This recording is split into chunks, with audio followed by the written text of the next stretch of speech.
Assalamualaikum warahmatullahi wabarakatuh. Alhamdulillahirabbil alamin. Nahmaduhu wa nusolli wa nusallimu ala rasulihil karim. Asyhadu alla ilaha illallah wahdahu la syarikalah wa asyhadu anna Muhammadan abduhu wa rasuluh. Sobat VDVC, dalam kesempatan renungan Ramadan bersama Cedia, kita akan membahas tentang apa pemaknaan puasa yang utuh. Karena Ramadan ini harus dimaknai secara utuh, bukan hanya syahrus saum, bukan hanya bulan puasa saja, tetapi juga bulan kesabaran. Bulan di mana turunnya Quran, syahrul Quran, bulan taubat, dan utamanya juga bulan untuk hijrah, syahrul hijrah. Hijrah dari kata hajaro berarti berpindah, tapi juga dari kata hajaro artinya berpaling. Maka dua-duanya termaktub dalam makna hijrah. Berpaling dari kejelekan menuju kebaikan dan pindah dari sesuatu kemaksiatan menuju ketaatan. Tapi harus dicatat, hijrah bukan sekedar atribut tapi juga attitude. Sehingga dalam kita berhijrah bukan sekedar hanya tampilan fisik, outer beauty saja, tapi juga inner beauty. Pakaian kita pakaian berhijab menutup aurat, tapi juga pakaian takwa. Juga perilakunya dalam 3 hal kita berhijrah. 1 surah, tampilan. Yang kedua adalah dalam bentuk sirah, perilaku. Hijrah kita adalah bagaimana cara kita berperilaku, adab, sopan santunnya, cara makan, cara tidur, cara jalan, segala macam. Paling tidak kalau bagi wanita diatur Sobat VDVC dalam 5 hal. Hijrahkan dalam pakaian kita, jangan sampai kita sudah pakai pakaian lengkap tapi berpakaian tapi telanjang, berarti hijrah kita salah. Di bulan Ramadan kita tidak menghijrahkan diri dengan pakaian yang syar'i. Berpakaian tapi telanjang, satu pakaiannya itu lengkap sampai hakada, pakai cadar kalau perlu tapi transparan dari plastik. Atau dalam pemakaian berbicara. Dalam berhijrah kita tidak boleh sekedar ngomong tetapi menyakitkan. Jutek, judes, dalam bahasa Belanda jegadul. Orangnya mohon maaf kayak IMK ikan mas koki, ditanya asal jawab. Yang ketiga cara berdandan. Jangan sampai kita mengganggu orang lain dalam hal berdandan yang terlalu minor. Pakai lipstik boleh nggak? Boleh, tapi jangan berlebihan. Pakai make up boleh nggak? Boleh, tapi jangan berlebihan. Pakai audit sosial. Kalau kita umroh dan haji, kalau ada seorang ibu jamaah kok lipstiknya terlalu tebal, maka bukan suruh hilangin, suruh menipiskan. Supaya apa? Ada batas kewajaran. Yang berikutnya pakai parfum saja. Bukan nggak boleh pakai parfum, boleh. Tapi sebaik-baik parfum untuk wanita adalah dekat kalau dia baunya itu akan tercium kalau udah dekat. Jangan dari 100 meter udah tercium baunya, pakai minyak nyonyom kayak jenazah lewat. Ya, jangan terlalu. Kemudian cara jalan tidak boleh jalan melinggak-linggok. Itu dari sirah, kemudian sarirah. Hijrah ini adalah asas kehidupan. Karena asas kehidupan ini hijrah, maka semua di dunia ini harus ada perubahan, harus ada hijrah. Air kalau tidak dihijrahkan, coba kita ambil air. Di situ tidak diminum, 3 tahun biarkan akan berubah bau, rasa, dan warnanya. Darah dalam tubuh ini kalau tidak dihijrahkan mati kita. Maka tanda orang mati ketika darahnya berhenti tidak hijrah. Udara nggak hijrah maka tidak ada kehidupan karena nggak bisa respirasi, nggak bisa bernapas. Bumi, matahari, bulan ini semuanya adalah hijrah. Dia berputar, bergerak. Hijrah itu adalah gerak itu sendiri. Hijrah itu gerak menuju yang positif.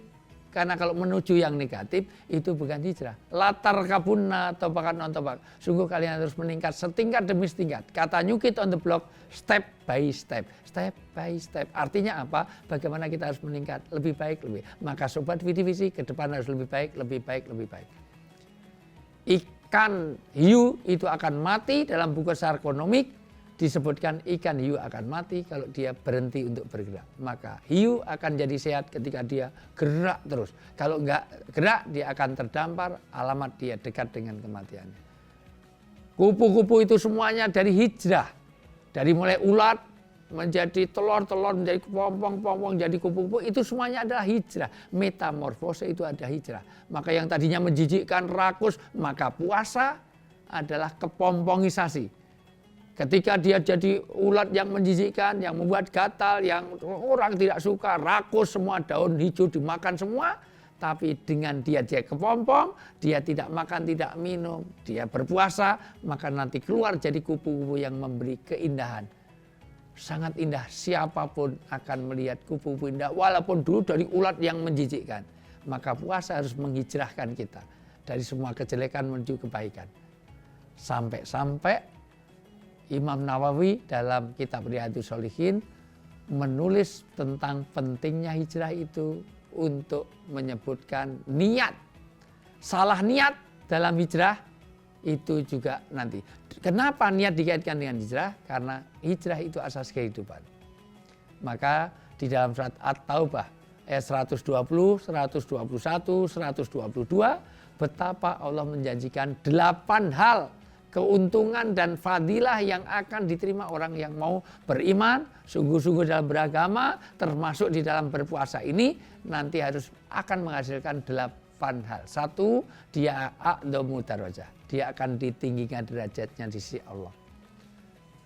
Kemudian dia juga faizun, dia akan dimenangkan, menang dalam segala hal. Dia akan dibahagiakan, digembirakan, dia dapat pahala, dia dapat kenikmatan yang abadi. Nikmat di surga akan menunggunya bagi siapa? Orang yang berhijrah. Yaitu komitmen untuk merubah yang jelek-jelek menuju yang baik.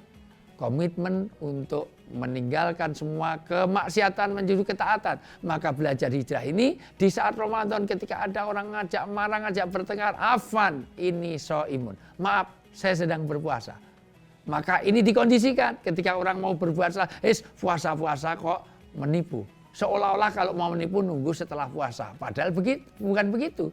Tapi bagaimana kita ini bisa membangun pribadi yang mempesona di saat puasa sehingga menghijrahkan dari surah, siroh, dan sariroh. Surah adalah tampilan untuk bersih, untuk handsome, untuk sedap dipandang mata. Yang kedua, siroh perilaku kita yang berakhlak mulia. Dan yang ketiga, sariroh, bagaimana hati kita jauh dari suudzon, jauh dari dendam, jauh dari penyakit SMS, senang melihat orang susah, susah melihat orang senang. Mudah-mudahan puasa kita menjadi kepompongisasi. Maka dalam renungan Ramadan bersama CDA ini, mudah-mudahan Sobat Vidivisi akan keluar dari Ramadan menjadi pribadi yang mempesona, menjadi anak yang mempesona, menjadi istri yang mempesona, menjadi bapak yang mempesona, menjadi suami yang mempesona, menjadi pribadi yang mempesona. Wallahu a'lam bishawab. Saya Ustadz Wijayanto untuk Sobat Vidivisi. Assalamualaikum warahmatullahi wabarakatuh. Halo, ketemu lagi dengan saya Chef Billy Kalangi di Kreasi Resep CDA. Kali ini saya akan membuat kreasi resep dari CDA tahu bakso seafood, yaitu laksa kari ala CDA. Mau panaskan dulu wajan saya. Kita tambahkan dengan minyak goreng. Kita tumis 1 batang serai yang sudah dimemarkan, 2 ruas jari lengkuas hingga mengeluarkan aroma. Tambahkan kaldu seafood. Kita masukkan bumbu kari pasta. Nah, sekarang saya akan menggunakan CDA tahu bakso seafood, salah satu produk CDA yang terbuat dari ikan olahan bermutu. Saya akan tambahkan dengan santan, api kecil agar santannya tidak pecah. Kunyit bubuk, daun kari, garam, gula pasir, dan lada bubuk secukupnya.